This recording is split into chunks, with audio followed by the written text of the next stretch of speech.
Bom, boa tarde para todo mundo. Hoje a proposta é fazermos uma conversa sobre o quadro de relativa dispersão por que passam as esquerdas no Brasil, o que tem sido cruel para o estabelecimento do processo de resistência. E nessa direção, o Fórum 21 patrocinou a realização de um manifesto. Várias das pessoas daqui são signatárias desse manifesto, em prol de uma maior unidade nas esquerdas, inclusive agora nesse processo eleitoral. Para abrir a conversa, a gente está pedindo para o Tibúrcio fazer uma apresentação no manifesto, e aí, na sequência, a gente abre o papo. Mestre Tibúrcio, liga seu microfone.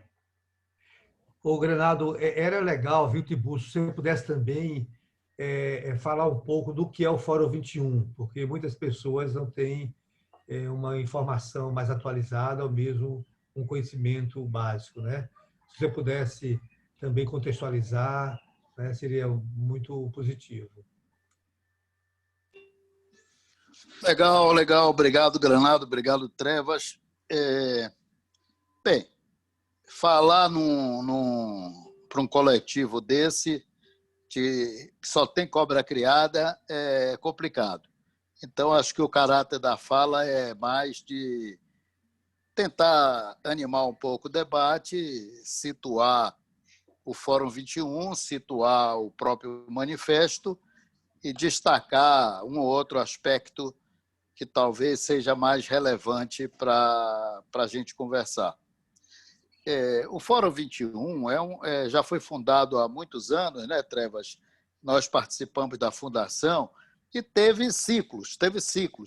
Teve um papel importante. É um conjunto de intelectuais, majoritariamente acadêmicos, professores de universidades, as mais variadas do Brasil, reitores, já tem também participantes, principalmente da América Latina, mas também na Europa. É um grupo de intelectuais orgânicos que tem um certo peso e, em determinados momentos, aproveita bem a oportunidade para falar, para se pronunciar e para se colocar na conjuntura. O líder é o Joaquim Palhares, ligado a diretor da Carta Maior, e é um militante antigo, combativo, e agrupa bem o Fórum 21. É um fórum aberto, tem uma carta de princípios geral, socialista, anticapitalista, radicalmente democrática, e é isso, e tem seus ciclos. Agora está passando por uma fase de revitalização forte.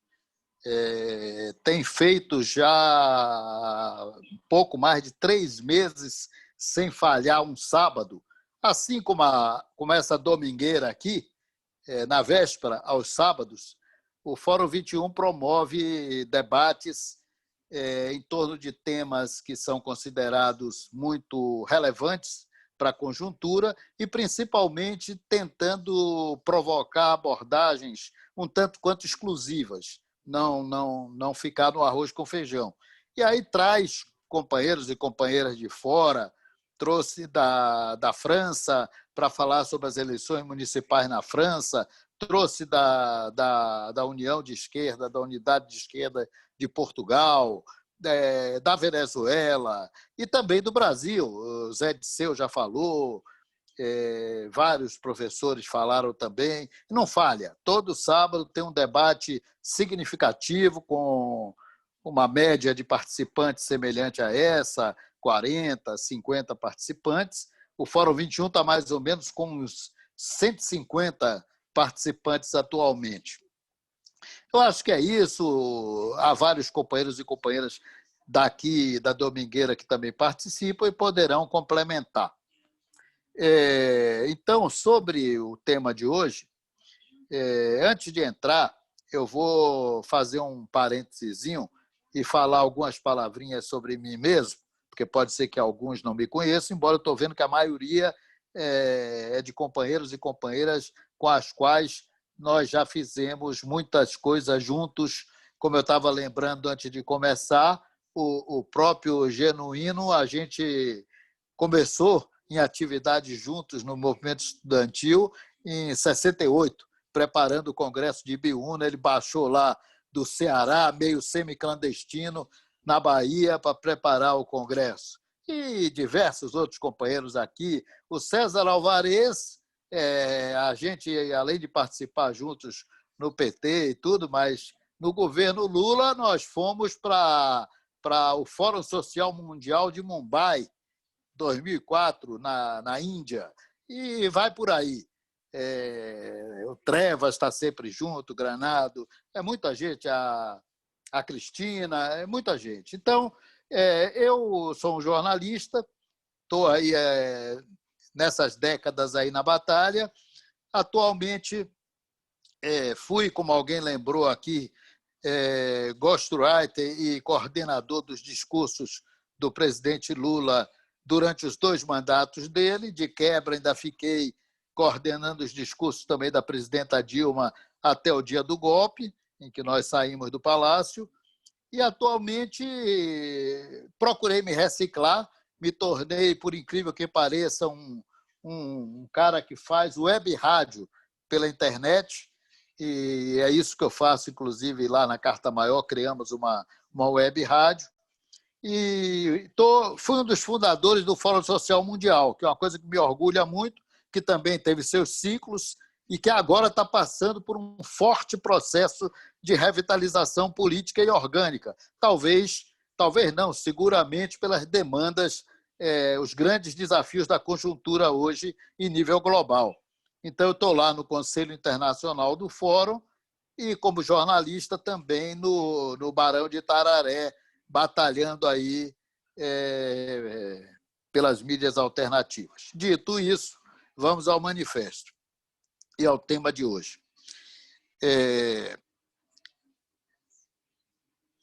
Ele foi lançado no dia 30, com 118 subscrições e está aberto a novas adesões.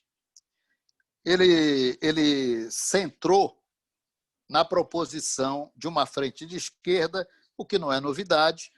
Vários outros segmentos também já estavam colocando essa necessidade, mas ele procurou enquadrar essa tese numa proposição de ação imediata. Então, o manifesto procura diagnosticar muito sucintamente o momento que nós estamos vivendo, a gravidade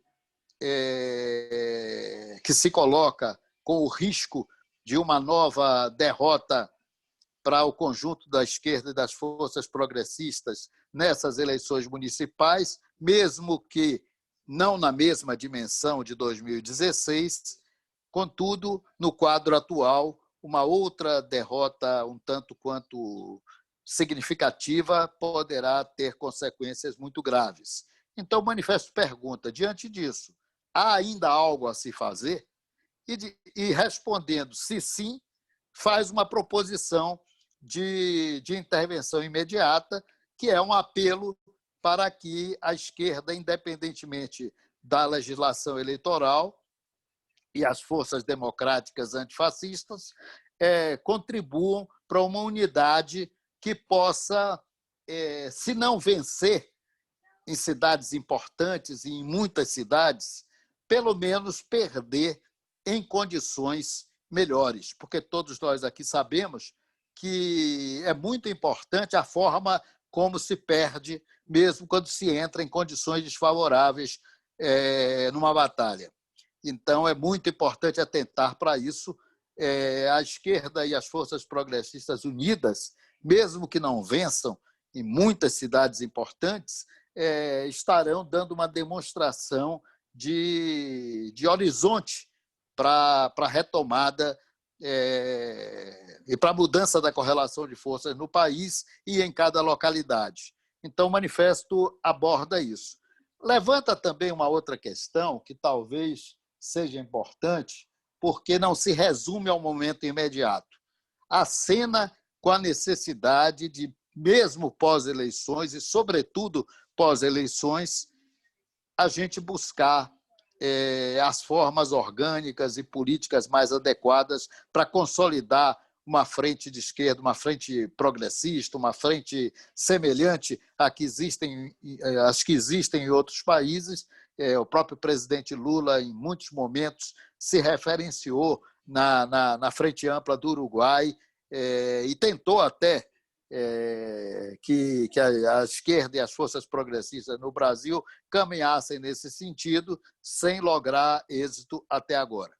E também o manifesto aponta para uma questão que é a seguinte: identificar, nós temos em comum muitos diagnósticos, muitos balanços críticos sobre a nossa trajetória à frente da presidência da República nos 2 mandatos do presidente Lula e no mandato 1,5 da presidenta Dilma.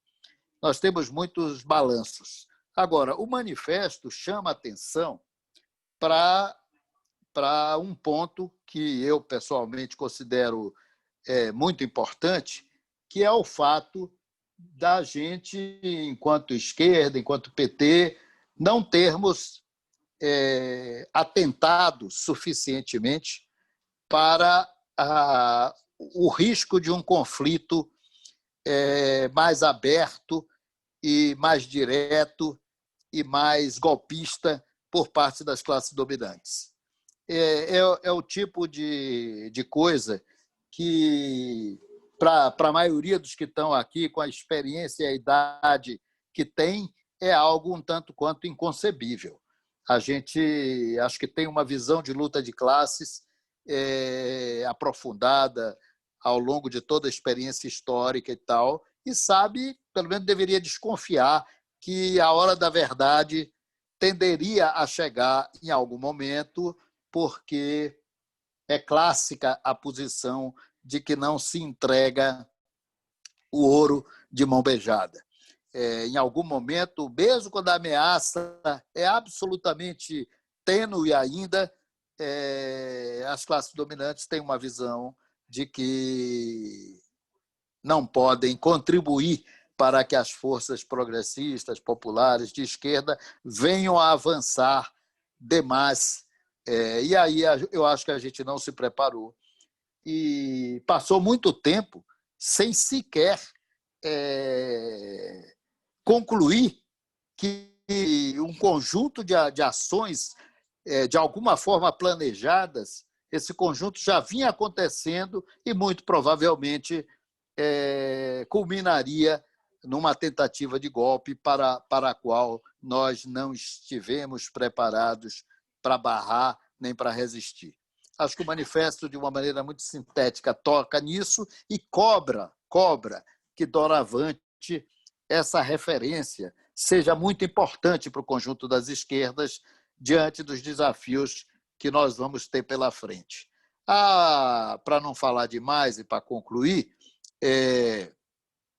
o manifesto termina também dizendo que, independentemente das formalidades legais eleitorais, um certo impasse vai se colocar nas próximas semanas. Quem não viu ainda o impasse vai vê-lo e vivê-lo provavelmente em 2 ou 3 semanas, que é essa questão da viabilidade ou não de determinadas candidaturas da esquerda isoladas e não em frente.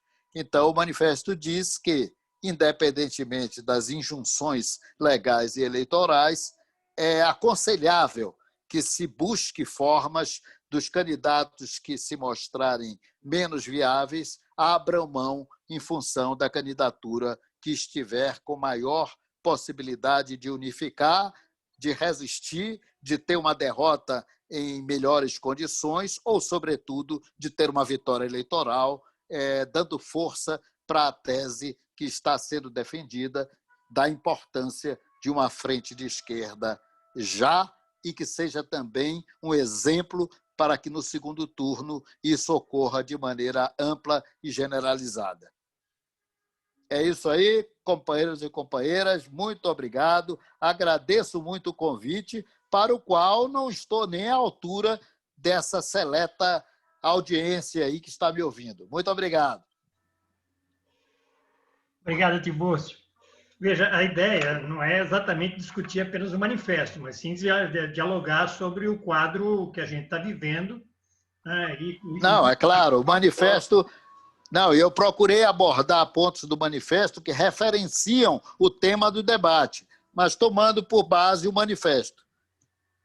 Não, é exatamente isso. Né? Então, a ideia é conversar um pouco sobre os impasses por que passa a esquerda diante do quadro político que nós estamos atravessando. Eu vou abrir as palavras, como sempre, a minha solicitação é de que vocês se inscrevam através do Participantes. Se vocês clicarem embaixo na página em Participantes, abre a lista de participantes à direita e no pé da página, e no pé da lista de participantes tem lá levante a mão ou raise hand. Então, vocês se inscrevam porque isso é bom, que inclusive garante a ordem em que as pessoas se inscrevem. Tudo bem? Então, vai lá. Quem se habilita? Primeira pessoa, Vicente Carlos de Platrevas. Eu pedi para falar logo, assim, só para também ainda ficar no manifesto, né, e tentar explicitar algumas especificidades que ele, como um instrumento político, é portador. Né?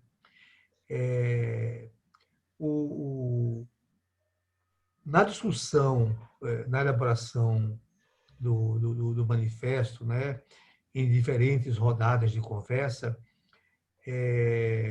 cristalizou-se algumas ideias importantes. Quer dizer, uma primeira de que todas as candidaturas têm legitimidade. Então, aqui nós não entramos nessa questão da legitimidade das candidaturas. Né? Então, nós não abordamos esse momento atual por essa questão. Né? Então, isso é um fato importante porque nos deixa numa posição confortável para dialogar com todos. Né? Segundo, há uma preocupação, né, nessas dificuldades assinaladas pelo manifesto, né, e observada na conjuntura, de construir uma proposta que também ajudasse, à luz de uma agenda da desistência, uma saída honrosa para aqueles que vão desistir. Né? Então, isso aqui é importante, porque o pior dos mundos é aquela expressão, ai dos vencidos, né? Principalmente quando a derrota gera e provoca ressentimentos. Né? Isso, então, é uma preocupação que a gente tem, principalmente os quilometrados. Né? Nós estamos assistindo aqui e ali essa possibilidade, quer dizer, até alguns candidatos em disputa já não afirmam e não podem, você entende, o tema da desistência, mas é o tema de não se afirmar na negação do seu vizinho próximo do campo. Né? Isso eu acho que é um elemento importante. Né? Ou seja, que todos não sejam desqualificados. Né? Porque isso, inclusive, seria muito prejudicial aos passos seguintes, quer dizer, rumo, você entende, ao próprio segundo turno. Né? Porque nós sabemos, né, que a vida é complexa. Né? Por exemplo, pode ter já ao quente o ressentimento de que, viu, poderia ir ao segundo turno, porque somático com B e C do mesmo campo daria, você entende, para chegar lá. E a gente sabe que essas coisas na vida nós temos de ter muita atenção sobre elas. Né? E a gente sabe, a gente viveu em 2018 o que significa a lógica do ressentimento. Quer dizer, a ida do Ciro a Paris, entende? É uma expressão, você entende, dessa questão, né?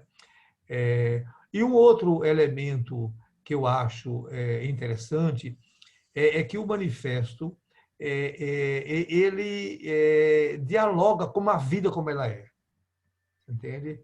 Exemplo, eu assisti na quarta-feira, ou terça ou quarta-feira, né, uma live entre a presidenta do meu partido, a Gleice, e o secretário-geral, Paulo Teixeira, com o Ricardo Coutinho, com o presidente estadual do PT da Paraíba e com o companheiro que integra a chapa do Ricardo Coutinho, certo? E era uma live que tinha um destino importante para uma parte do nosso partido em João Pessoa, que tinha construído um processo de candidatura própria. Numa conjuntura em que o Ricardo Coutinho não tinha se decidido a sair como candidatura, né? Eu estou dizendo isso para valorizar que eu sinto que o nosso manifesto é também um roteiro, você entende? Um roteiro que pode facilitar os movimentos dos atores. Nós não temos essa capacidade. Os atores têm potência própria, têm espaços próprios, mas aqui tem um roteiro interessante, né?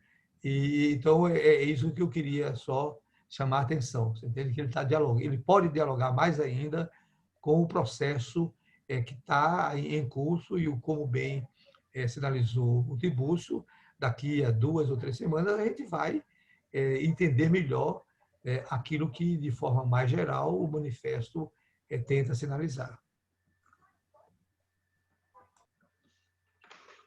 Não tem ninguém inscrito ainda. Em não havendo, deixa eu falar alguma coisa também. Não vou falar exatamente sobre o manifesto, mas sobre o quadro que a gente está vivendo, né? E que é agravado pela pandemia e pela forma de disputa que estamos tendo que vivenciar, muito diferente da disputa, da forma de disputa que a gente teve em outras eleições. Mas as pesquisas, os quadros que a gente tem acompanhado, estão mostrando que essas eleições podem ajudar a sedimentar uma base para patamares futuros da direita, do bolsonarismo, né? O quadro que se coloca em vários locais, se a gente olhar para as capitais, né, são poucas as capitais onde a esquerda está claramente colocada já no segundo turno, né? Isso é verdade para Belém, é verdade para Fortaleza, aparentemente pode ser verdade para Goiânia, com a filha do Dacia Corsi lá, Mariana, né? Mariana Corsi, né? Pode ser verdade em alguns outros poucos locais, mas, de um modo geral, a perspectiva de que a esquerda, e não estou falando só do PT, estou falando das diferentes forças de esquerda, tem um espaço real no segundo turno, talvez agora João Pessoa né, o quadro que está colocado lá, mas é um quadro delicado, é um quadro que aqui em São Paulo, o quadro de hoje aponta para um segundo turno entre um Russomano e um Bruno Covas, né? E eu acho que a gente tem muitas coisas em jogo, muitas coisas em jogo. Nós estamos vivenciando, a meu juízo, uma situação de crise dos nossos instrumentos históricos, né? Nossos partidos, nossos movimentos sociais, né? Os movimentos sociais tradicionais, clássicos, que nos deram origem, inclusive, são movimentos em profunda crise, né? Os nossos partidos vivem situação de crise bastante delicada, né? E muita dificuldade de diálogo com com a situação presente. Não estou falando, óbvio, de personalidades dentro dos partidos, eu estou falando dos partidos, né? Se a gente olhar para o PSOL, o PSOL é um partido mais rachado do que o PT em alguns locais, né? Mais rachado do que o PT. Se a gente olhar para o PT, né, a gente tem muita dificuldade de entender que as nossas instâncias partidárias dialoguem com a realidade política que a gente está vivendo. Então, nós precisamos trabalhar na direção de construção de novos instrumentos de luta, de novos patamares de defesa, de novas estratégias, né? E acho que esta eleição de agora, ela é uma eleição que já devia, para nós, fazer parte desse processo, né? Já devia estar sinalizando na direção de busca de novas plataformas, né?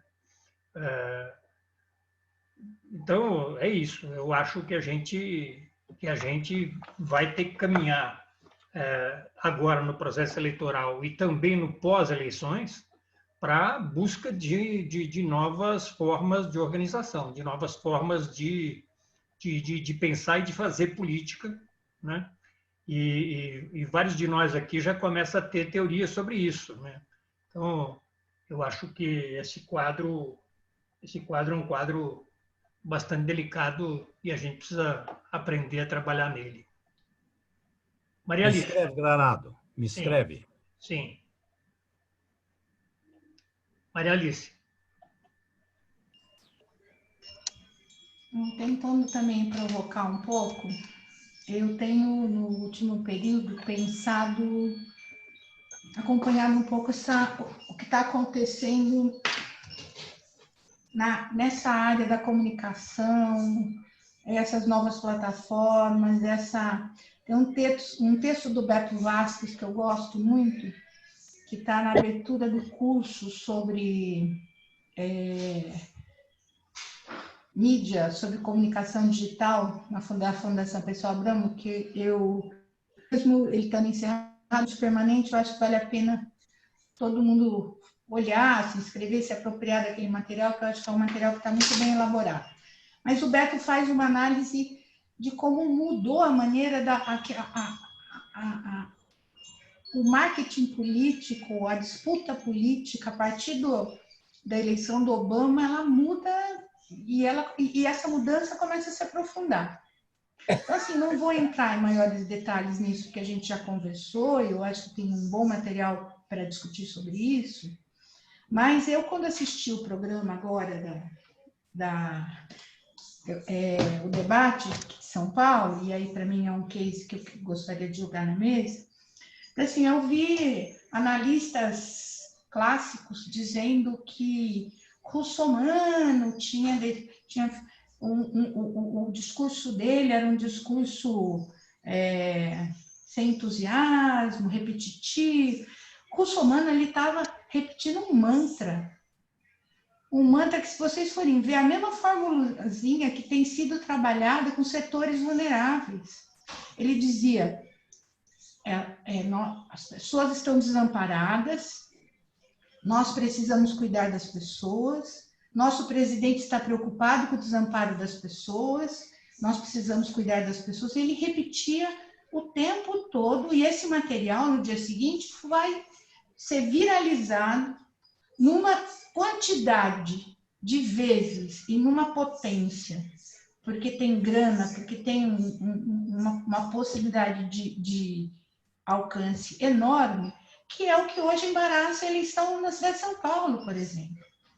A cidade de São Paulo hoje tem um Boulos, que tem um recall de 2018, não tem um voto de classe média. E aí, junto com o discurso do Russomano, vamos pegar dois discursos em relação ao PT. A Joyce foi muito bem, a Joyce também estava completamente orientada, porque é essa nova linguagem da disputa política. Se vocês pegarem o discurso da Joyce, do começo ao fim, ele tem mantras que vão ser trabalhados na rede, que não tem mais TV, rede, é tudo a mesma coisa. E no nosso era assim, o PT já era, o PT onde fez, desorganizou e é corrupto. vira a página. E você vê que isso, eles vão, o Bruno entra nessa, todos entram nessa. E tem um movimento de isolamento. E o Boulos é o MST, o MTST, a criminalização, o anticomunismo, a desagregação da ordem, sobre as quais estão... Então, assim, o Boulos tem uma candidatura. E o PSB nunca existiu na cidade de São Paulo como força. Então, esse debate, para mim, ele chama atenção, e eu queria aprofundar, porque ele traz para a gente a seguinte discussão, no meu ponto de vista. Jogamos para o alto forças sociais reais que cada uma que existem na cidade de São Paulo. O que é a força progressista? A força progressista da cidade de São Paulo, ela não está mais ancorada em nenhum partido, né? Porque eu estou fazendo até um levantamento sobre ali da região de Pinheiros, desde 82, assim, a gente sempre teve uma média baixa em relação aos votos que nós tínhamos no conjunto da cidade, tá certo? O que acontece com a força social que o PT representa, que no pior dos casos, na situação assim mais, foi de 15%, 16%, que foi o primeiro turno do Haddad em 16, que do meu ponto de vista já tem uma influência pesada desses movimentos que eu digo a vocês, fiquei chocada de saber que nós, aqui em São Paulo, não tínhamos nos preparado minimamente para isso. Nós estamos agora felizes porque nós vamos juntar, estamos fazendo um processo de ativação de rede e chegamos a 20 mil pessoas. E agora não dá mais tempo. Então, assim, muda a qualidade da disputa. Eu concordo com o Granado, com a crise que os partidos vivem, com a divisão que os partidos vivem, com a falta de consenso dos partidos. Se você for pegar, depois tem uns quadros legais aí que eu acho que vocês receberam também, que mostra como diminui, inclusive, a quantidade de candidatos dos partidos de centro e de esquerda, né? Esse ano, o PSOL lança menos candidatos, nós lançamos menos, mas a gente ainda está abaixo do nível do que a gente estava em 2008. O PCdoB diminui o número de candidatos, o PDT diminui o número, enfim. Tem um problema mais geral, um crescimento dos setores conservadores e um crescimento dos setores conservadores que, do meu ponto de vista, não dá para desprezar esse fenômeno que é essa mudança dessa forma de... Quer dizer, é o algoritmo hoje que acaba regendo muitas dessas coisas. Eu estava vendo uma fala, só para concluir, do Boaventura agora há pouco, e ele, por alguma razão, teve contato com o pessoal de Fortaleza. Esse candidato de Fortaleza, que ninguém nem sabe o que é, descobriu-se que ele tem uma rede que ele tem, assim, 50 seguidores pessoalmente e tem uma rede 3 vezes maior que a nossa para disputar a eleição em Fortaleza nesse momento. E isso está mexendo com a subjetividade das pessoas, está trabalhando com manipulação das pessoas, e é por aí que eu acho que a gente pode ter surpresas bem mais desagradáveis. Para isso, eu acho que a gente precisava aprofundar um pouco o que são forças sociais, nesse ambiente novo que nós estamos vivendo, para entender como elas se movem, o que nós podemos fazer em cada caso.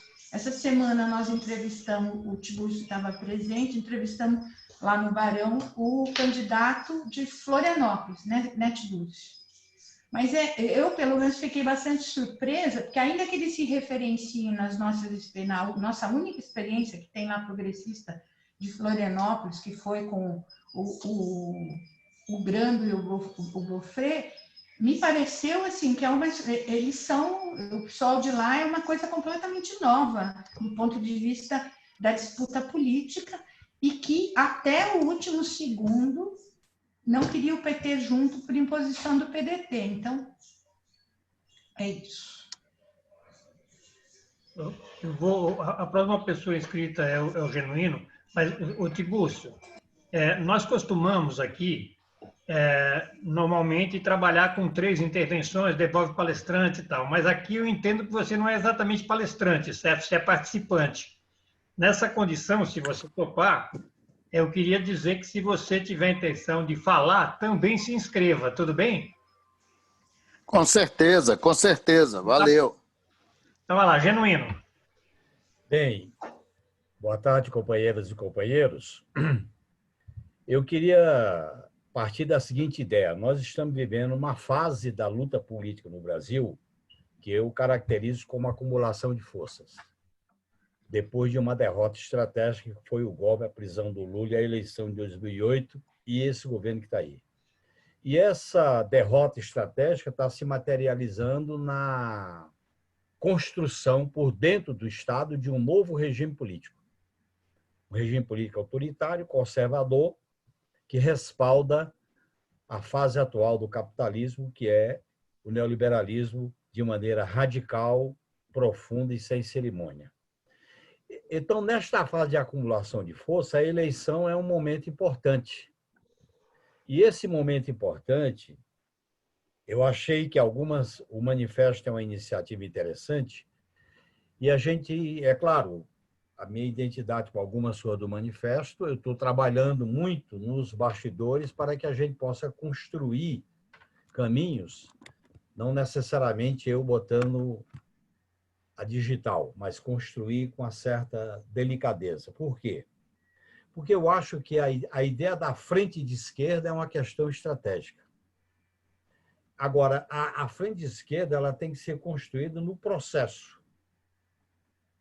No processo que eu digo o seguinte, agora, na fase da campanha, onde deu certo, na fase do segundo turno, onde vai dar certo ou não, e principalmente após a eleição, porque essa é uma questão central para que a gente possa materializar essa ideia de acumulação de força. Nesse sentido, eu queria, de maneira fraternal, Tibúrcio, se assinar o manifesto, opinar sobre 2 questões de conteúdo do manifesto. Primeiro, em relação ao item da plataforma concreta de reivindicações econômicas e sociais, a viabilização de políticas públicas, se a esquerda não tocar no nó do financiamento dessas políticas públicas, fica um vazio, que eu acho que é meter a mão na oligarquia financeira e na especulação.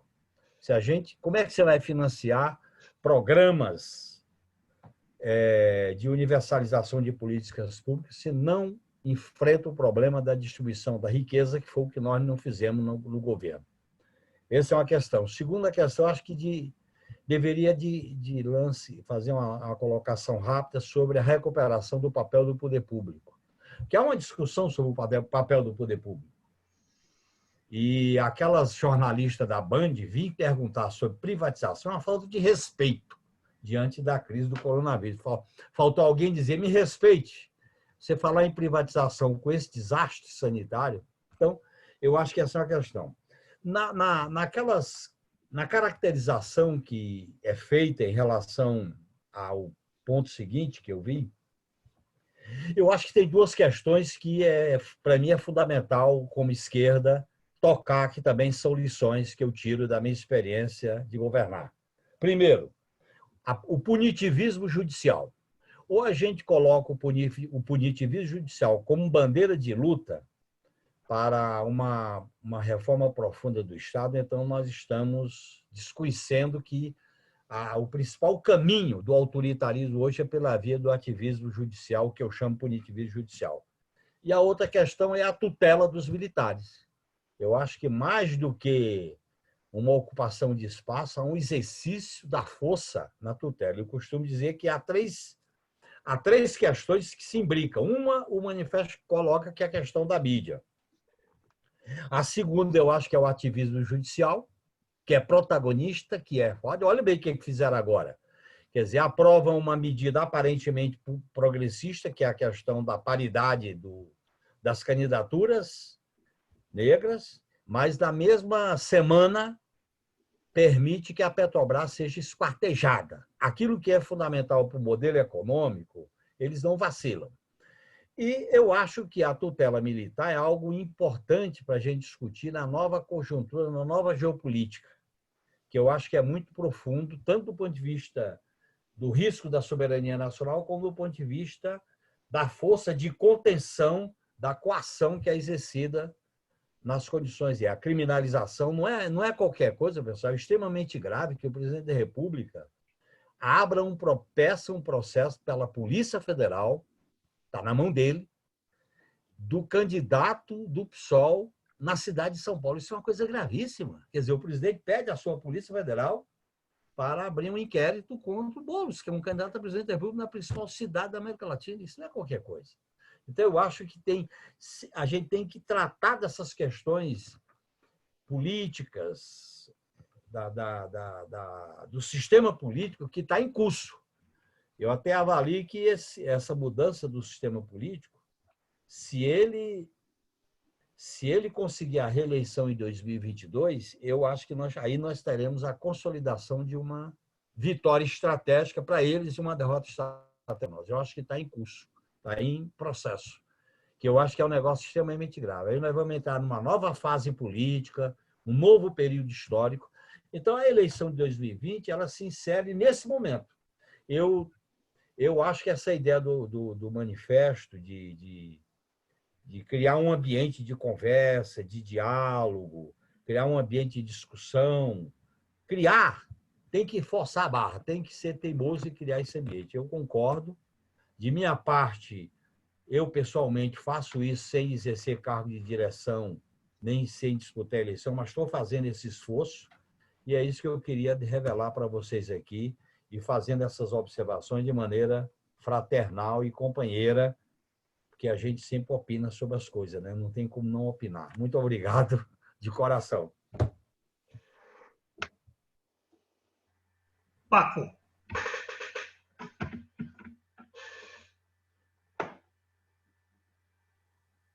Bom, eu vou me permitir ser um pouco pessimista em tudo isso. A validade do manifesto é relevante, não resta nenhuma dúvida. Porém, eu acho que ele vem talvez atrasado,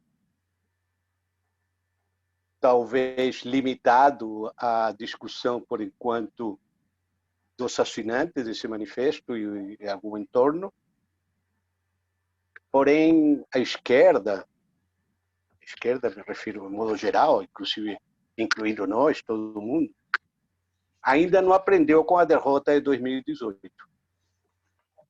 Não significa que a direita também não aprendeu, porém, ela está aprendendo mais rapidamente do que nós.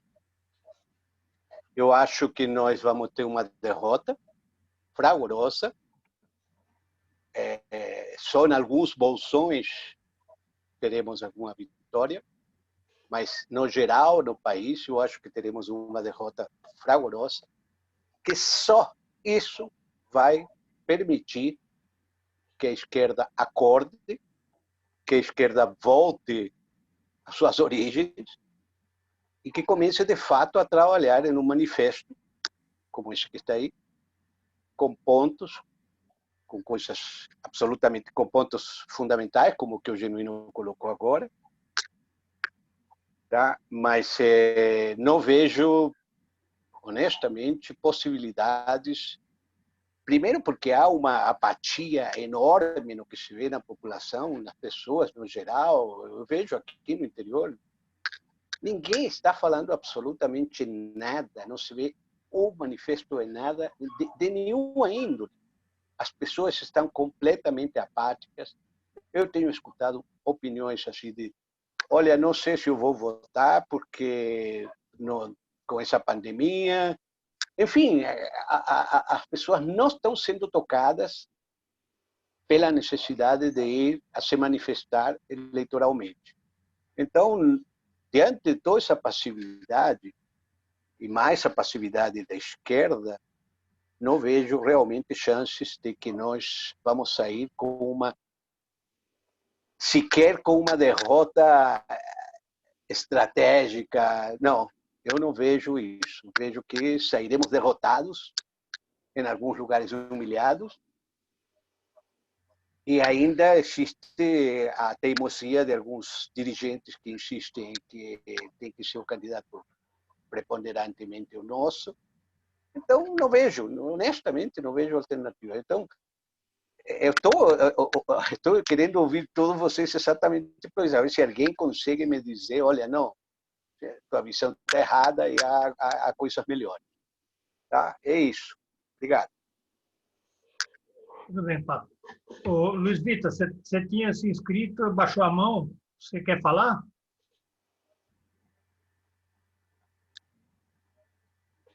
Vai, Luiz Vitor caiu. Ele que estava inscrito.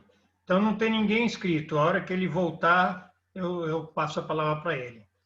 Não tem ninguém inscrito. César Alvarez. Ok, já abriu aqui. Boa tarde a todas e todas. Eu tenho muita dificuldade para fazer essa discussão. Porque por onde nós vamos pegar este manifesto?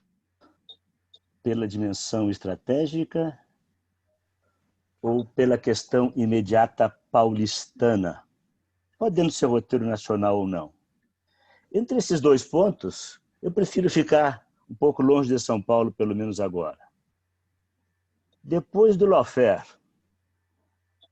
depois da derrota, olhando o mundo, o que está acontecendo no mundo, olhando as mudanças nas nossas bases sociais, olhando as mudanças nas formas de comunicação, nós estivemos à altura de propor que o processo da eleição nacional fosse um processo de defesa da democracia, de um país para algum patamar de soberania, e estávamos preparados para ser generosos, que era nos expressar no limite das candidaturas com menor referência do que realmente teríamos. Nós não tivemos a altura disso. E o problema não foi de um manifesto, de uns pontos de manifesto. Não foi programático o problema. Foi o problema. Nós não fizemos alianças porque não tínhamos bem acordo naquele programa, assim, o que faz com aquela política municipal, ou com aquele imposto de renda, ou... Não, não foi. Foi um conjunto de circunstâncias aonde nem nós estivemos à altura para forçar e dizer nós demos o nosso máximo. Qual foi o resultado? Não tivemos governança sobre isso, mas ninguém pode nos dizer que nós fizemos de tudo e mais um pouco para uma ampla frente nacional contra Bolsonaro, em defesa da soberania, em defesa da vida. Nós não fomos capazes de fazer isso. Nós não nos preparamos para isso. Nossas direções não tiveram altura para isso. Não soubemos nem ler a realidade e nos permitimos entrar nas dinâmicas locais, que lamentavelmente são terrivelmente conservadoras e oportunistas, mesmo dentro de nós, há muitos anos. Há muitos anos, em maior ou menor grau. Então, o que nós temos que refletir é o seguinte, o quanto essas eleições, uma derrota, acho que sim, Paco, grande, não estou com um quadro muito preciso, não quero olhar só as capitais e as grandes cidades da região metropolitana, independente do que elas significam, né? Nem quero fazer a discussão pequena que vai ser um pouquinho melhor que 2016. Impossível não ser um pouquinho melhor que 2016. Então, cuidado com a régua que nós vamos depois medir os resultados. Mas, indo para São Paulo, eu acho que o manifesto, qualquer manifesto que trabalhe uma visão estratégica de frente da esquerda tem que ser aplaudido.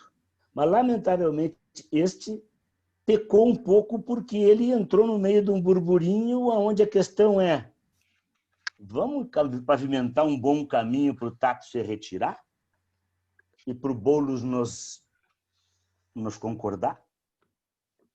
Numa visão que vai mais ampla do que gestão de São Paulo, o que está no segundo turno.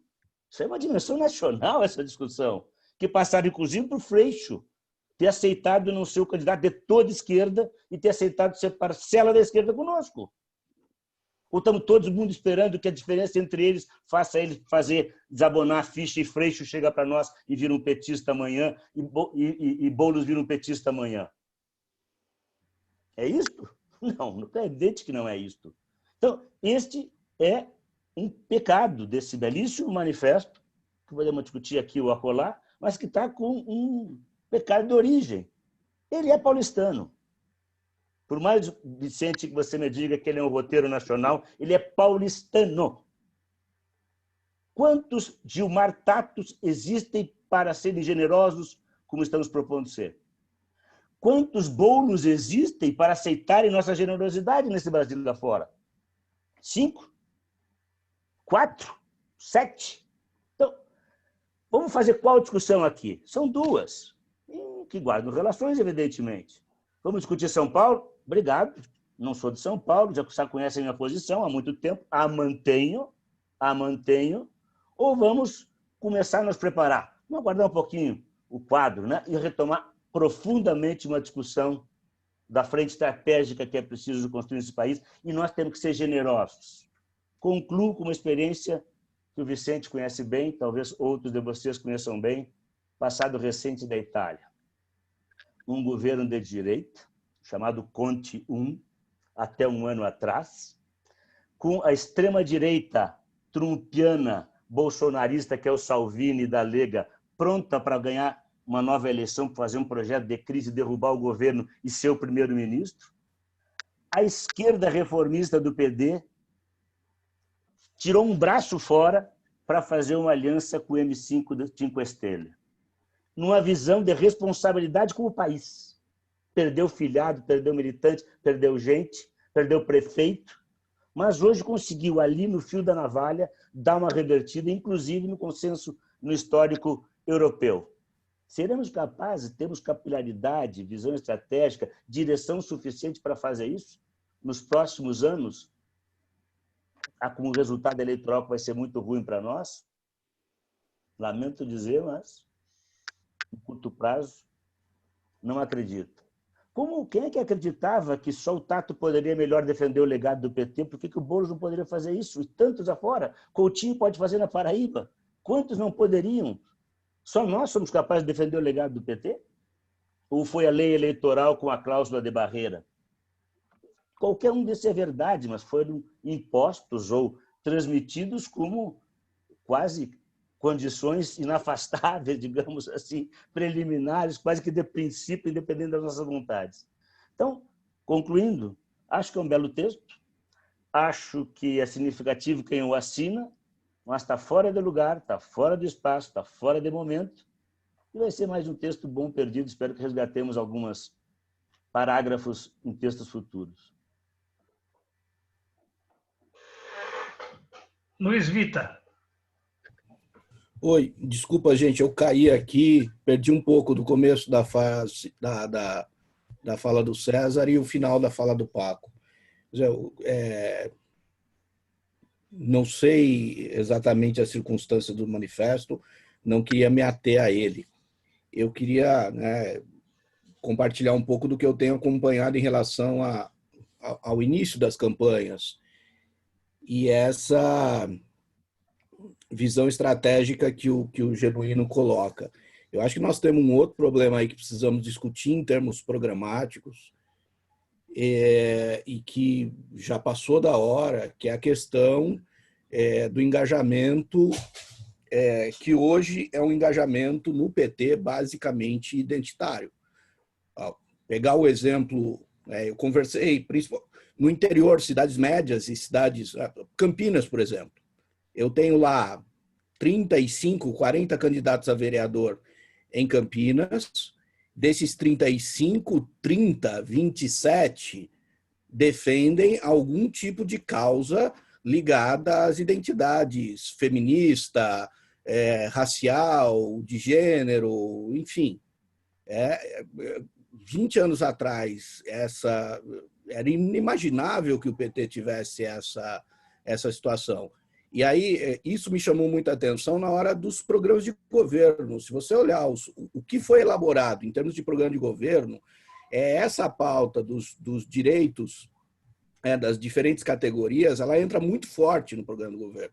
E eu conversei com vários colegas que têm coordenado programas de governo no interior, principalmente, e eles dizem o seguinte, no programa de governo oficial isso não entra, porque se você coloca uma questão dessas tão polêmica no programa de governo oficial, você cria uma confusão.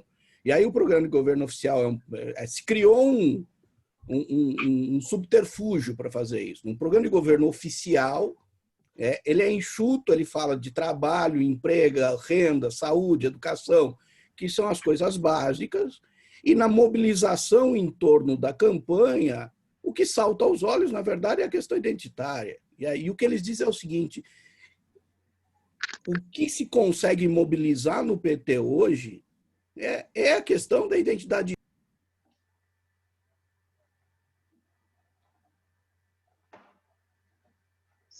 Você perdeu o microfone, Luiz. Desligou, né? Ligou.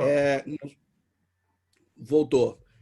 Então, essas questões que hoje mobilizam a militância do PT, 20 anos atrás, o que mobilizava a militância do PT era o trabalho, eram as condições de trabalho, eram as condições de renda, era a política econômica no país.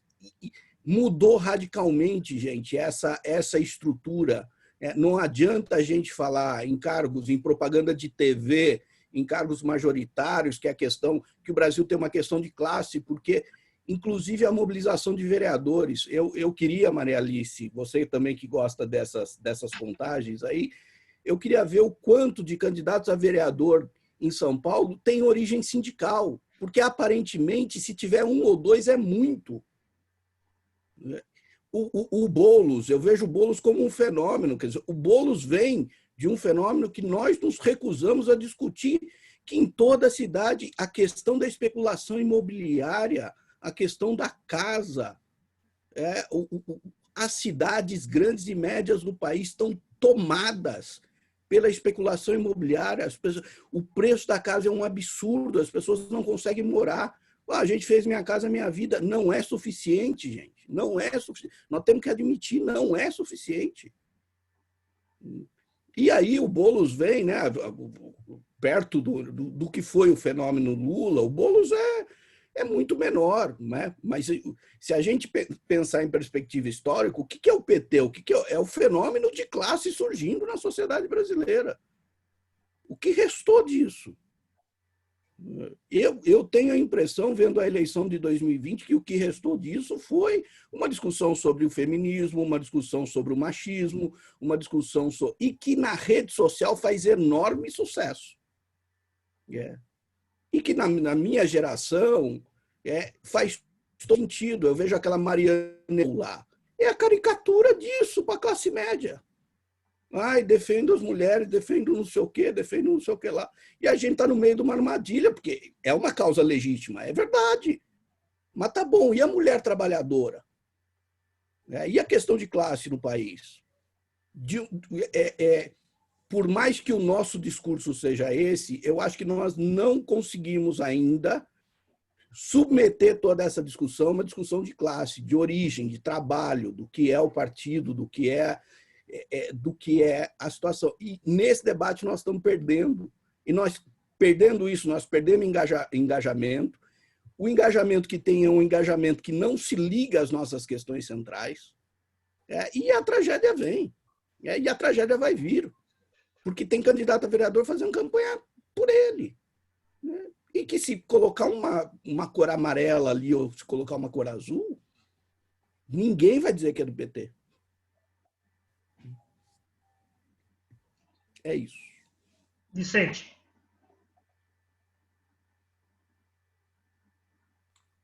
Hoje realmente é o momento do diálogo mesmo, né? Quer dizer, eu quero dialogar muito com o meu querido parceiro César Alvarez aí, né? Veja, nós não podemos pedir do manifesto e o grupo que elaborou aquilo que ele não pode dar, né? Vamos supor, na verdade, nós estamos vivendo uma situação na qual os partidos, você entende, mais consolidados do nosso campo estão com dificuldade de se posicionar estrategicamente na contenda municipal, né? Eu não vi, eu posso estar desinformado, mas nenhuma orientação, quer dizer, nenhuma posicionamento dos grandes partidos sobre a conjuntura, sobre que nós estamos diante de um quadro sombrio e ameaçador e podemos ter uma grande derrota. né? Então, veja, essa é uma questão importante, você entende? E, evidentemente, talvez isso só possa, nessa conjuntura, ser dito por aqueles que não estão comprometidos assim com os protocolos de fazer parte das direções institucionais dos partidos. Agora, dizer isso antes do fato acontecer é uma coisa importante, né? E dizer isso na cena pública, mesmo uma cena pública restrita, porque às vezes as pessoas podem pensar isso na solidão da sua intimidade, e outra coisa é você afirmar, você entende, no âmbito público. Claro, qual é a dimensão disso, não sei, mas isso está em sites, isso pode ser reproduzido e tudo. Então, esse é uma questão importante, ou seja, nós somos a expressão de um impasse dos nossos partidos. Quer dizer, isso que é um elemento importante. Claro que não é bem assim também. Porque, veja, por que eu citei no começo da primeira fala o acontecimento de João Pessoa? Não é porque eu nasci lá. É porque eu vi ali uma inflexão da direção do meu partido. Porque, no fundo, ele tomou uma decisão forte, entende? E eu aconselho, inclusive, a gente acessar aquela live para ouvir os argumentos.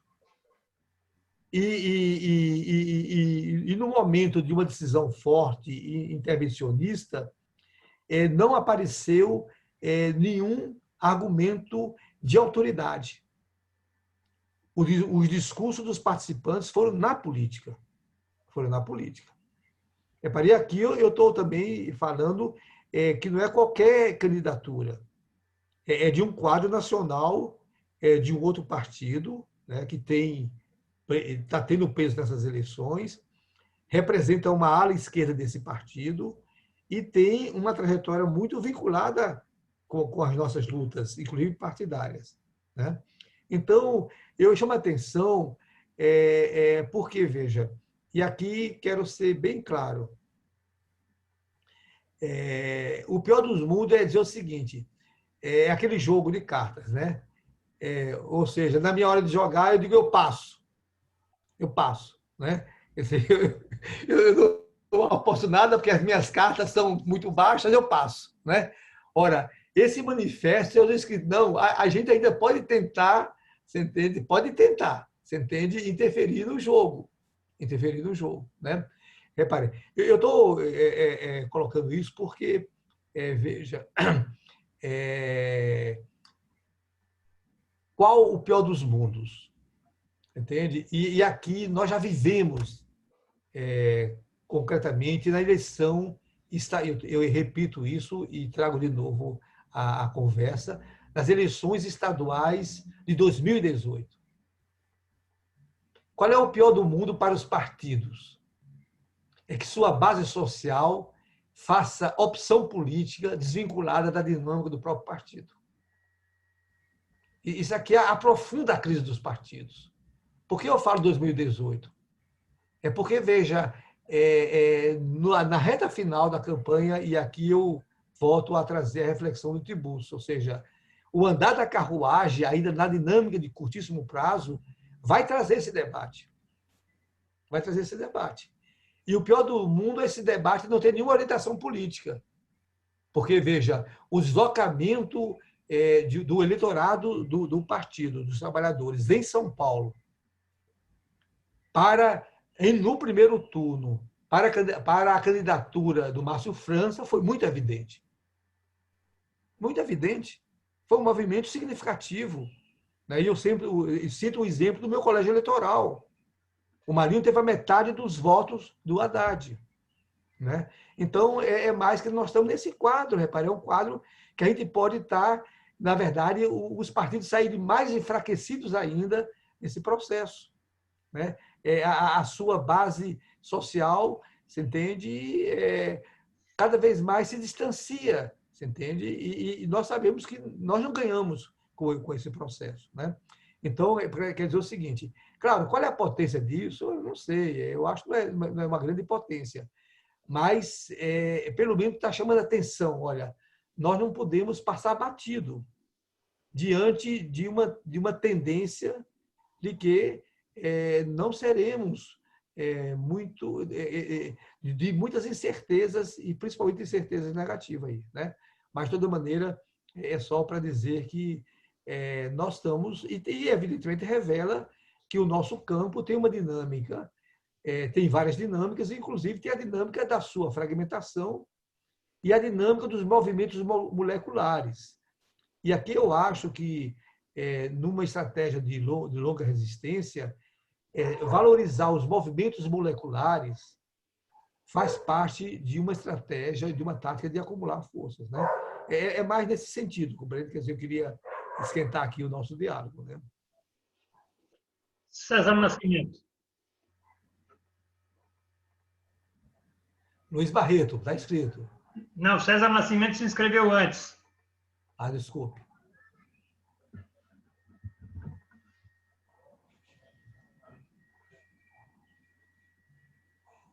Está sem som, César.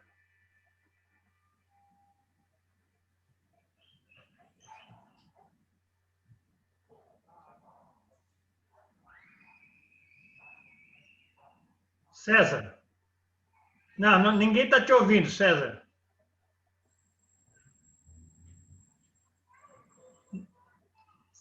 Você está com o microfone desligado e quando você liga também está sem som. Não. César, eu vou passar para o Luiz Barreto e você tenta resolver o problema técnico aí. Luiz Barreto. Boa noite a todos aí.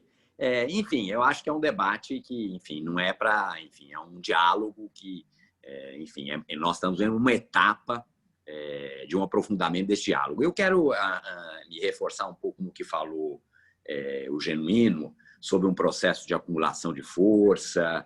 Eu acho que a gente tem que se preparar para um longo processo de acúmulo de força. Eu acho que o cenário que a gente viveu em 2018, já de uma derrota, mas do jeito que ela se conformou, com uma candidatura do Fernando Haddad, que foi ao segundo turno, fez 45%, nos deu ilusões também, um pouco da vitalidade ou de um revigoramento que a gente teve pós derrota enorme que a gente sofreu no processo de 2016. Então, eu acho que a gente tem que ser muito tranquilo no sentido de pensar em perspectiva de curto, médio e longo prazo. Eu sou também daqueles que considero que a gente vai viver, sim, vários movimentos que vão se acumular ao longo de um longo processo. Não só pelas questões já levantadas aqui, das debilidades dos nossos partidos do campo progressista, mas também das entidades representativas, mas também de uma profunda mudança do mercado de trabalho, da sociedade, de tudo que ela se transformou, né? O Vita falou aqui de trabalhadores, etc., né? Se a gente olhar o que significa a sociedade em 2021 relacionada a 10, 15, 20 anos atrás, ela está numa profunda modificação e os nossos impasses estruturais do campo progressista não é só em relação ao Brasil, ela se refere de maneira mais ampla. Isso não justifica os nossos problemas, as nossas tarefas de curto prazo. E aqui eu acho, dialogando com o Vicente, com o César, eu acho que todo mundo que remar a favor de levantar as questões, e o manifesto vai nessa direção, portanto, eu acho que se ele é impactante ou não, se ele tem força ou não, é uma outra discussão, mas eu acho que todas as iniciativas que vão nessa direção, eu acho positivas, que o momento eleitoral é um desses momentos importantes, né? Simbolicamente, ao olhar o processo e os resultados do processo municipal eleitoral, certamente isso terá um impacto. Não vai resolver nossos problemas, nem nossas derrotas, nem nossas vitórias onde acontecerem, mas elas podem conformando um campo. Acho que a gente tem que ter aqui, como disse o César e vários aqui, o objetivo de ter aí a conformação de um programa, né, a iniciativa que a Fundação Perseu Abramo tomou, se tem dificuldades, se o texto é longo, enfim, estão se tomando iniciativas que eu acho que vão ter que ir conformando um campo. Durante o processo eleitoral de 2020, né, no segundo turno, após ele, eu acho que isso, todos os esforços que vão nessa direção têm que incidir, sim. E eu acho que há um sentimento, e aqui é um sentimento que certamente perpassa por todos nós, de quanto a quem, não só o PT, eu vou falar do PT porque eu sou petista, enfim, e eu vou falar do meu partido, mas eu muitas vezes me sinto frustrado, dada os desafios que caberia ao nosso campo político, ao nosso partido enfrentar, não só em relação ao governo Bolsonaro, mas tudo que está se mudando e se conformando, nós estamos muito aquém disso, né? Muitas vezes a gente é frustrante, a gente está muito aquém disso, quer dizer. Agora, por outro lado, veja aqui, para aí reforçando ao César, sem entrar na questão paulistana, mas pegando um exemplo aqui da cidade de São Paulo, nós temos aí as pesquisas todas que saíram 2 ou 3 pesquisas recentemente, mas eu vou chamar a atenção de um dado só. Com tudo que a gente tem na cidade de São Paulo, com tudo, quer dizer, mesmo com a conformação eleitoral, que hoje, como o Granado disse, exclui de longe a possibilidade de ter uma candidatura progressista no segundo turno, porque a diferença do Boulos para o segundo colocado é imensa, mas não importa, não quero chamar atenção para isso. Com tudo isso, quer dizer, o PT ainda é o partido de maior preferência, mesmo numa cidade onde o antipetismo é muito forte, quase 25% da população ainda se declara simpatizante deste partido, e você tem o Lula, com todos os índices de rejeição, como o maior eleitor da cidade, uma capacidade de transferência. Depois vamos ver se isso ocorre, mas eu estou chamando a atenção como as coisas também são contraditórias, e a gente pode trabalhar, sim, no sentido positivo. A gente ainda tem uma base societária, uma base que se referencia não nas estruturas internas, mas no que a gente chamou no petismo ou no lulismo, etc., etc., que é uma base fundamental. Agora, eu estou de acordo, quer dizer, a gente precisa ter paciência. Eu acho que a gente vai ter aí o horário eleitoral começa agora do dia 9 de outubro, ele vai de dia 9 de outubro até dia 12 de novembro. Eu acho que essas questões que o manifesto coloca vão se colocar de norte a sul do país, em todas as cidades. Aí eu discordo do César, não é 2 ou 3 cidades. Eu acho que um eleitorado progressista vai se manifestar em cidades médias e grandes, e não vão só ser até 10 cidades, vão ser em mais cidades. Essa questão vai se colocar, quer dizer, das viabilidades eleitorais. Eu acho que tem que respeitar todos os mecanismos internos do PT e de outros partidos, mas eu acho, sim, que no início de novembro ou no final de outubro, acho que 10, 12 dias após o início do horário eleitoral, vai se colocar um debate na sociedade. Então, tudo aquilo, como disse o Genuíno, de maneira tranquila, respeitando as pessoas, respeitando as instâncias partidárias, aos processos. Essa questão vai se colocar não só na cidade de São Paulo, vai se colocar em Salvador, vai se colocar em várias capitais. Então, eu acho que tudo que rema nesta direção, que possa ir conformando o diálogo, que possa ir estabelecendo pontes, se não for possível no primeiro turno ou no segundo turno, elas vão construindo. O movimento do Ricardo Coutinho é um deles. Então, eu aí acho que, independente da potência do manifesto, todas as questões que vão nessa direção de conformar um campo, de pensar uma estratégia que não pode ser, aí eu acho que a gente tem um problema aqui grave, porque falar em Frente Ampla do Uruguai, falar na experiência portuguesa ou no grande movimento que o Partido Democrático na Itália fez, significa também não ter uma única estratégia que eu acho que conforma o petismo, que é a estratégia Lula 2022. A gente tem que ter aí humildade. Esta é uma das hipóteses, uma hipótese relevante, importante, talvez a principal do nosso campo. Agora, ela não pode ser a única, né? E nós hoje não somos mais o que a gente era há 3, 4, 5 anos atrás. A gente tem outras forças disputando. Eu só quero problematizar, acho que a gente... eu não sou otimista, acho que a gente vai sofrer, sim, em cômputo geral, um cenário um pouco melhor que o de 2016, mas muito inferior ainda ao que foi no passado. A gente pode... Enfim, vai ter um crescimento aí, mas ele não vai ser à altura dos desafios. Acho que a direita, esse rearranjo que está ocorrendo no campo da direita e no bolsonarismo é forte. Quer dizer, a nomeação, para pegar um exemplo só, a nomeação do 11º ministro do Supremo Tribunal Federal é um movimento claro de como as forças de direita, como é que o governo Bolsonaro está se relacionando aí com esse centrão, com tudo de ruim que tem o centrão, com tudo isso e tal, mas ele está conformando. A foto do jantar ontem, a mim me causou uma estranheza, né? Aquele abraço caloroso do Toffoli no presidente Bolsonaro, fazendo ali um jantar de homenagem ao novo futuro ministro do Supremo. Isso tudo, há movimentos claros do Bolsonaro que vão conformando uma hegemonia e um diálogo com outros segmentos. Enfim, posto isso, eu acho que a gente tem desafios, tudo que for na direção de ir conformando um campo, mesmo com todas as dificuldades, apostando no diálogo, sem menosprezar as pessoas, as instâncias partidárias, mas eu acho que a gente precisa, sim, construir. E a sociedade fará, sim, os seus movimentos no final de outubro. Ela não esperará as instâncias partidárias, seja em qualquer cidade do país, para fazer isso. Então, eu acho que a gente tem que dar força para esses movimentos que estão acontecendo em várias cidades, não só aqui em São Paulo. Mas é isso, o debate inconcluso, uma acumulação de força de curto, médio e longo alcance. A gente vai viver um longo período, espero que a gente possa abreviar, minorar isso, mas eu estou de acordo aí com quem disse que a gente vai sofrer, sim, um bom período no Brasil e fora do Brasil para entender um pouco os movimentos de transformação que a gente está sofrendo. Obrigado. César Nascimento, será que agora você tem som? Continua sem som, continua sem som. Me bota na lista, Granado. Ah, olha aí. Fala.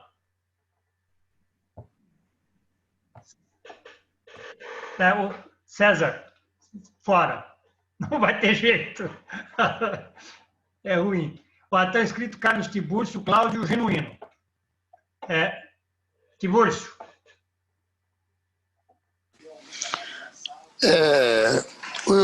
Obviamente o diálogo aqui se dá num nível muito alto, muito bom.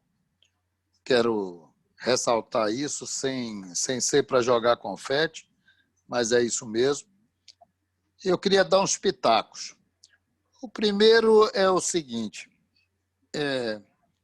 eu acho que as razões pelas quais o manifesto foi feito já foram bem colocadas.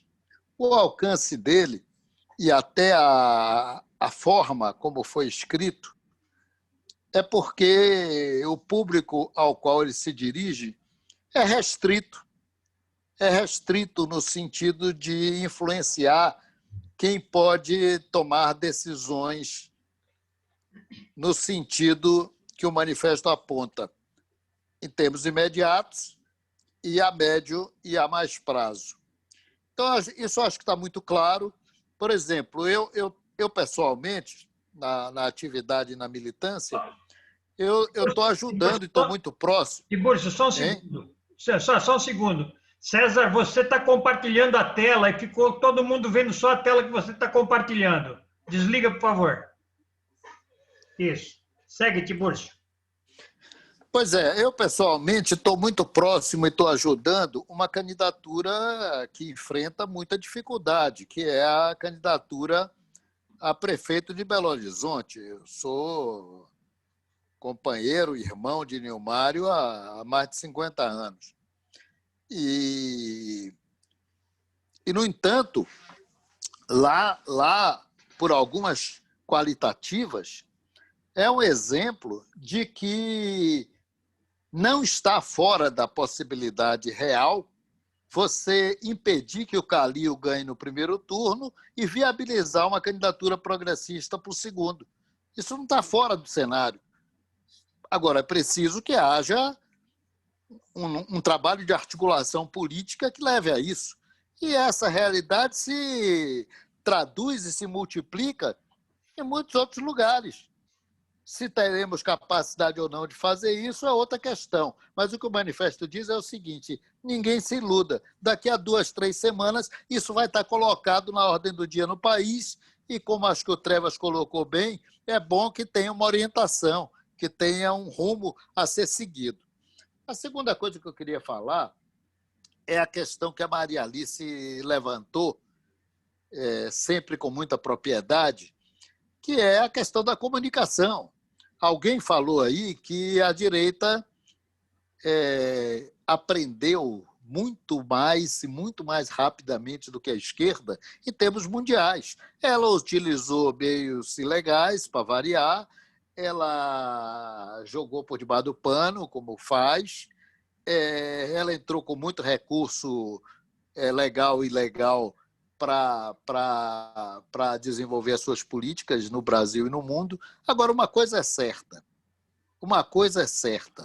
o povão, aquele que a gente só tem conseguido acessar em poucas oportunidades, e principalmente nos períodos eleitorais, ou quando estávamos no governo, é claro, em períodos eleitorais e assim mesmo com restrições cada vez maiores. Esse povão, está todo ele, ou quase todo ele, hoje, na internet, no celular. E a direita buscou os meios, com muito mais antecedência do que a gente, de atingi-los. Agora, para nós, é impossível? É impossível? Esses anos todos que nós estamos identificando que a direita está fazendo isso, por que a gente não resolve também os caminhos que nos fazem chegar até a... É difícil? É difícil. Mas há um esforço realmente concentrado para tentar resolver um problema dessa magnitude? Eu diria que não. Não há um esforço nesse sentido. É preciso, não só na questão da comunicação, é preciso, de modo geral, eu acho, um pouco na esquerda, de ousadia. Porra, a sociedade absolutamente estraçalhada, como nós estamos vendo aqui no país, né? E a esquerda comportada, responsável, de terno e gravata. Porra, não dá. A gente tem que mudar muita coisa. É muito mais mujica, para fazer uma metáfora, do que o dirigente ou a liderança empacotada. Nós temos que ser mais ousados, a linguagem tem que mudar, a ousadia tem que mudar. Por exemplo, no Fórum Social Mundial, que está se revitalizando de uma maneira significativa, incluindo, atraindo de volta lideranças e personalidades como Boaventura, como Emi Sader, que são críticos, com razão, ao processo do fórum, mas que estão voltando por causa desse processo de revitalização. O que é que nós estamos discutindo no fórum? Só para dar um exemplo. Discutindo e viabilizando, inclusive com recursos humanos e materiais, a criação de uma rede, uma nova rede social global para competir e para se confrontar com o domínio que as grandes corporações têm na internet. Quimera, utopia? Sim, quimera e utopia. Com coragem, com ousadia, mobilizando a juventude, falando na África, falando na Ásia. Ora, porra, é isso. Nós aqui somos tudo já, a maioria, tudo já velhinho, mas não podemos perder esse ardor, essa ousadia, essa vontade de mudar. E é isso. Então, eu acho que essas eleições municipais e o manifesto trazem uma razoável contribuição a essas questões. Muito obrigado e desculpem porque eu me entusiasmei um pouco. Adoramos. Cláudio. Não era o Genuíno antes? Não, o Genuíno é logo depois do Cláudio. Então tá bom. Deixa eu botar o vídeo aqui. Bom, sobre tudo que foi falado, né? Tem uma coisa, né, que tem eleitorado progressista, como muita gente falou, que está se movimentando, que vai se posicionar nas eleições, Mas eu, quando vejo aquelas pesquisas da Esther Solano, né, em que ela pega o pessoal, os que votaram no Bolsonaro, dizem que votariam novamente porque não vem alternativa, né? Eu acho que entra muito nessa questão da comunicação, que vários mencionaram, né? O próprio plano, né, que foi lançado há 2 semanas, aí, o plano de reconstrução, né? Tá certo que eu não participei, só tomei conhecimento do plano no dia do lançamento, depois da semana passada a domingueira foi a respeito do plano, mas eu não sei, as pessoas de outros partidos que estavam presentes, todos eles se manifestaram no sentido, estou tomando conhecimento agora, não dá para se posicionar, é muita coisa. O Roberto Requião depois se posicionou e criticou, né? Me parece que está faltando esse diálogo, inclusive no campo da esquerda, né? Entre os partidos, porque posições semelhantes a essa do manifesto, que eu concordo em gênero, número e grau com aquilo que está escrito no manifesto, mas aconteceram, pelo menos talvez em outros grupos, mas não houve movimentação, né? Eu acho legítimo, por exemplo, você dizer, não, mas nós temos que apresentar candidatura e depois no segundo turno as forças afins se juntam, né? Mas em que segundo turno, por exemplo, né, no caso de São Paulo, que segundo turno que as forças afins vão se juntar, né? Se não existia a participação. Então, eu acho legítima essa história, essa questão de tem que apresentar, tem que dar cara para bater, tem que apresentar nossas propostas, para depois no segundo turno ir, mas o segundo turno pode não existir, né? Aí realmente é complicado, porque na situação de emergência, eu acho que a situação que nós estamos vivendo no país é uma situação de emergência, não dá para ficar com essas teorias, com essas que eu volto a dizer que eu considero legítimas, mas não dá para ficar nesse campo, né, a essas alturas do campeonato, com tudo o que está acontecendo para destruir o país, nessas posições. E eu espero que o manifesto, né, chegue a quem deva chegar. Eu não acho que seja um manifesto só para São Paulo, porque isso está acontecendo, são poucas, muito pelo contrário, né? São poucas as capitais, pelo menos que está acontecendo já uma união, né?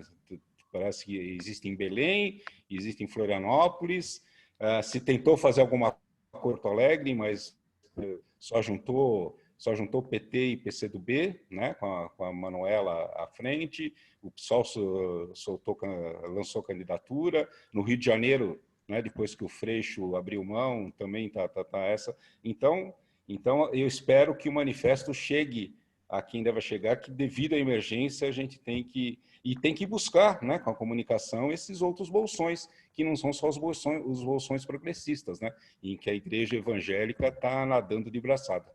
É isso. Genuíno. Olha, pessoal, eu vou continuar dando a minha contribuição. Eu acho que a gente tem que partir da ideia de que eu acredito na política porque ela é a potência da verdade, da potência da vontade. A potência da vontade a partir de um protagonismo da luta de ideias, um protagonismo da vontade organizada, da vontade coletiva. A prostração é a negação dessa possibilidade. Então, eu tenho dito que numa situação desfavorável como essa, nós estamos num quadro de correlação de força desfavorável. Nós fomos derrotados e eles tiveram uma vitória, pessoal. O sistema, não é o bolso, não é o presidente individual, é o sistema como um todo. Por isso que aquelas tentativas de frente ampla, de abacuato, é um defunto que não merece vela. Aquilo ali não deu em nada. Ou você constrói uma vontade política programática, e aí eu diria que, por isso que eu voltei a me inscrever, a situação exige, por incrível que pareça, porque nós temos uma defensiva estratégica, temos que recuperar a iniciativa tática. Nós vivemos uma situação de crise, uma crise sistêmica e profunda. Num quadro como esse, ou se polariza, ou não vai ter vez. Qual é o problema aqui de São Paulo ou de outras capitais? Se você vai para um debate sobre o PT, sobre a crise, sem polarizar, tem que polarizar, tem que desbancar, tem que desaforar. É isso que o pessoal quer. Se a gente fica no rame-rame, não dá. A conjuntura política está radicalizada por si só. Eu digo para vocês que aquele debate aqui em São Paulo, que eu assisti, os outros eu não assisti, tinha que chutar o balde, o desaforo daquela jornalista, daquele promotor, daqueles caras mentindo. Isso é uma mentira, eu saio dessa palhaçada. Quer dizer, eu acho que está faltando atrevimento. A crise exige audácia, viu? Você tem razão, Tiburcio. Tem que ter coragem, lucidez e audácia. Audácia sozinho não dá, porque o Danton falava audácia, audácia, audácia, e a cabeça dele foi para a guilhotina.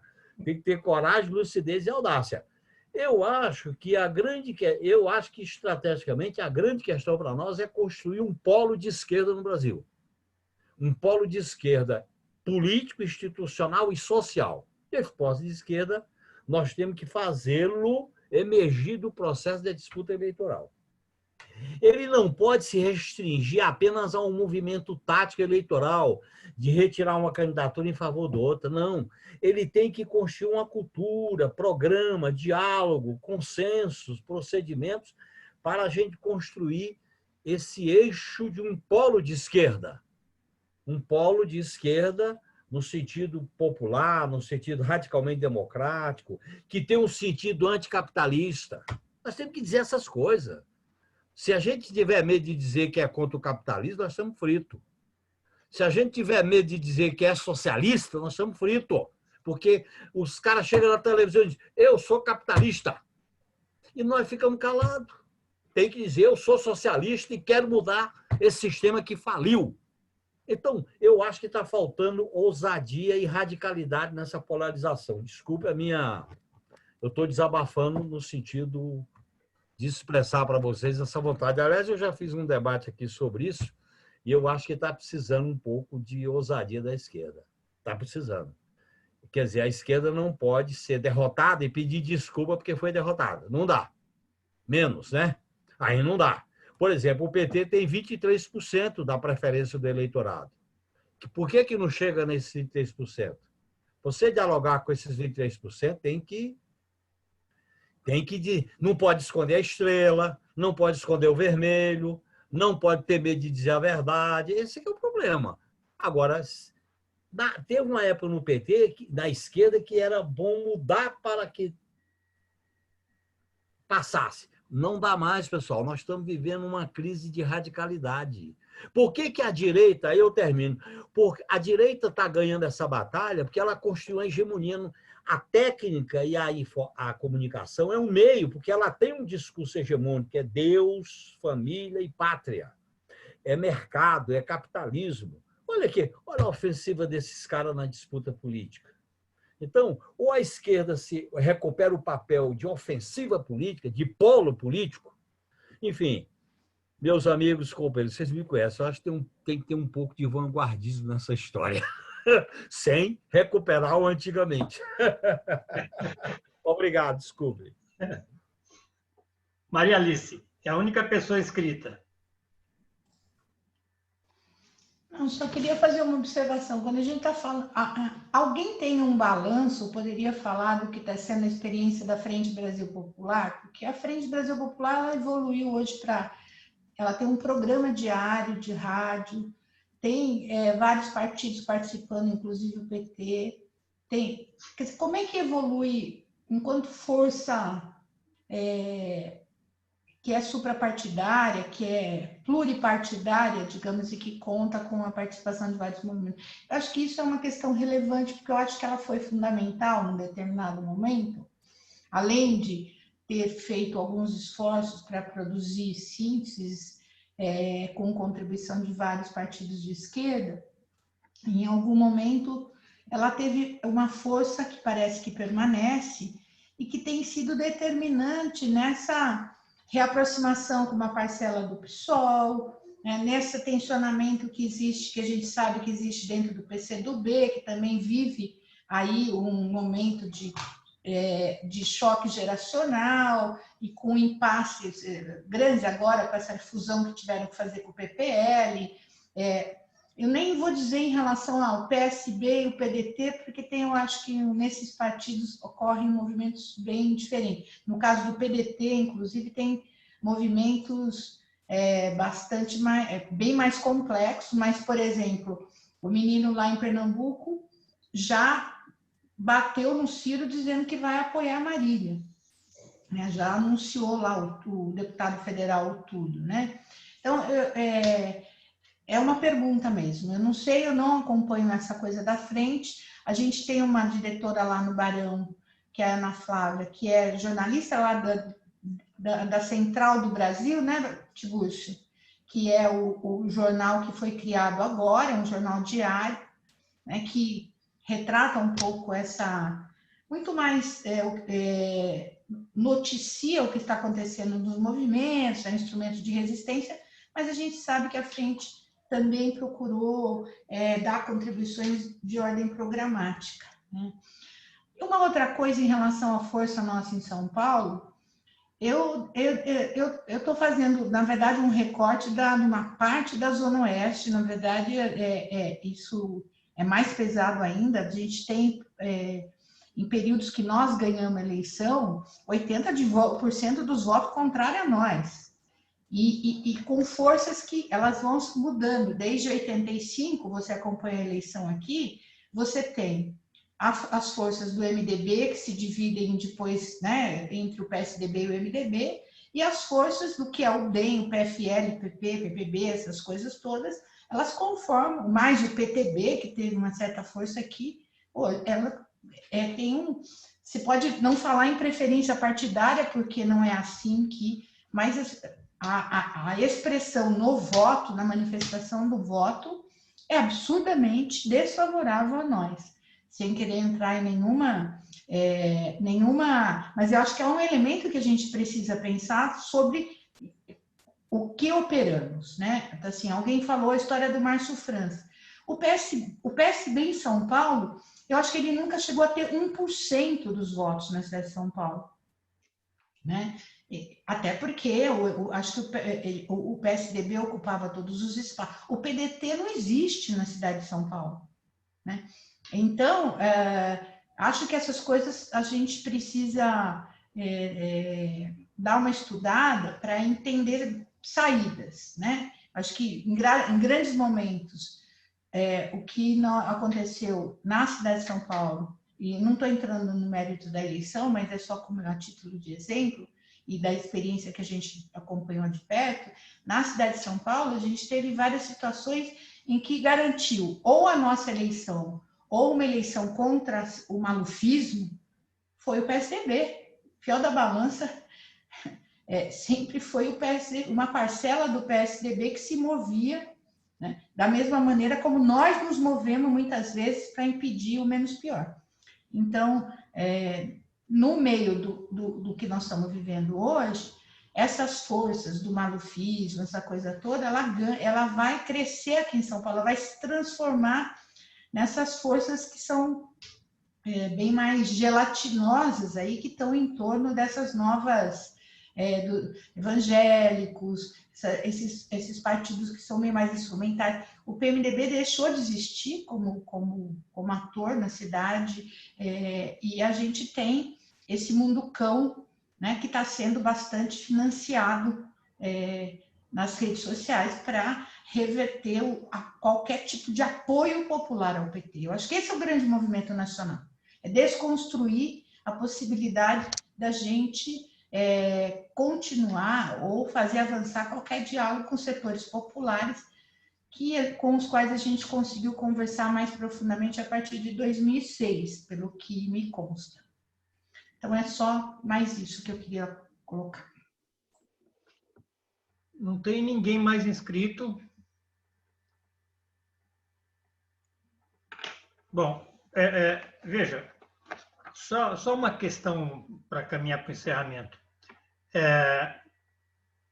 Durante a elaboração do manifesto, o tema da eleição paulistana acabou sendo esbarrado, certo? E se buscou se buscou exatamente fazer com que o manifesto não fosse paulistano. Certo? Não, isso aqui foi algo pensado para não ser paulistano. Ele é um manifesto que se pretendeu nacional.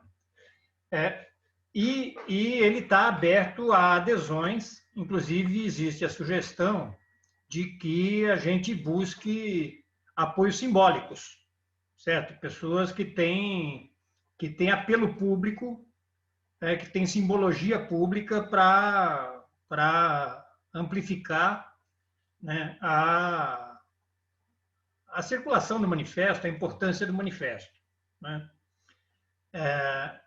E, a meu juízo, a tese por trás do manifesto é a tese de que a frente política é fundamental para o próximo processo histórico, né? E aí, dialogando com o tema do Genuíno, de que nós estamos vivendo aí, né, um encerramento de um ciclo e uma mudança de regime, ou o risco de uma mudança de regime, nós precisamos trabalhar, inclusive, a noção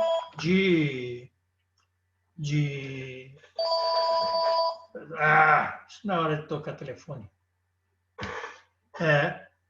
A noção de que nós precisamos caminhar para novas formas de organização. Isso não deve negar as formas atuais de organização, não é isso, mas as formas atuais de organização não dão conta, né, do enfrentamento desse processo que a gente tem pela frente.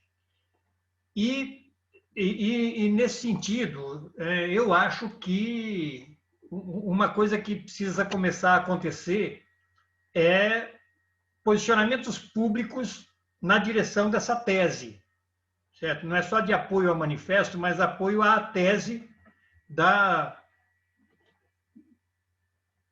grande frente ou da frente ampla, né, que se precisa construir no Brasil. Então, eu queria passar para o nosso presidente Vicente Trevas para fazer o encerramento e os agradecimentos finais, para ter a formalidade do encerramento. Falou. Gente, muito obrigado. Fala, Vicente. Não, uma boa noite a todos. Granado, só para registrar. Espera um pouco, Vicente. Fala, Genuíno. Quem que pediu? Genuíno falou. Ou ele saiu, não sei se ele... Não, ele continua aqui, mas ele está com o microfone desligado. Genuíno? Não. Oi. Você pediu para falar? Não. Sim. Eu só queria dizer, viu, Vicente, essa questão, eu acho que o manifesto é importante, eu acho que a gente tem que defender a união das esquerdas como tese e a gente ter habilidade nas cidades para não criar embaraço intransponível. É só isso. Tá certo? Olha, pleno acordo, viu? Pleno acordo. O pior dos mundos é a gente criar constrangimentos, compreende? A gente tem de criar convergência, né? Não pode ser mais uma tendência. Não. Isso aí é a volta ao passado que não existe, né? Então, agradecer a todos. A gente tem ainda a expectativa de trazer, né, o Zé Disseu, mas está ainda na agenda pessoal, né? O Granado está monitorando essa agenda, né? Então, muito obrigado a todos. Ainda um resto de domingo e vamos continuar na luta, né? Um abraço a todos aí. Tá bom, gente. E domingo muito obrigado novamente. Eu quero dar